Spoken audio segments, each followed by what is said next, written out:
கர்நாடகாவில் காவல்துறை அதிகாரியாக பணியாற்றிய அண்ணாமலை தமிழக பாஜக தலைவராக பொறுப்பேற்று அந்த கட்சியை அசுர வேகத்தில் வளர்த்து வந்தார். தமிழகத்தில் பாஜகவின் வாக்கு வங்கி அதிகரித்த அதே சமயம் முன்னாள் முதலமைச்சர் ஜெயலலிதா குறித்து அண்ணாமலை தெரிவித்த கருத்தால் அதிமுக கூட்டணி உடைந்திருக்கிறது.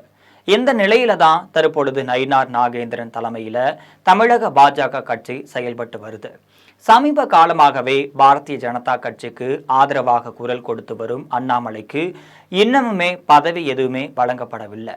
இந்த நிலையில தான் அவர் கோவை அருகே ஏராளமான அளவுல நிலம் வாங்கியதாக குற்றச்சாட்டு எழுந்திருக்கு. இது தொடர்பாக அவர் அறிக்கையும் ஒன்றை வெளியிட்டிருக்காரு. அந்த அறிக்கையில பாத்தீங்கன்னா, நான் இயற்கை விவசாயத்தின் மீது ஆர்வம் கொண்டவன்.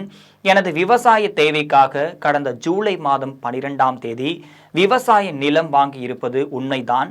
அந்த நிலம் என்னுடையது மற்றும் என் மனைவியின் சேமிப்பு மற்றும் கடன் ஆகியவற்றை பயன்படுத்தி வாங்கியிருக்கிறேன் என்றும் சொல்லியிருந்தார். வங்கி மூலம் வாங்கிய கடனுக்காக மாதந்தோறும் வட்டியும் செலுத்திட்டு வருவதாகவும் சொல்லியிருக்காரு.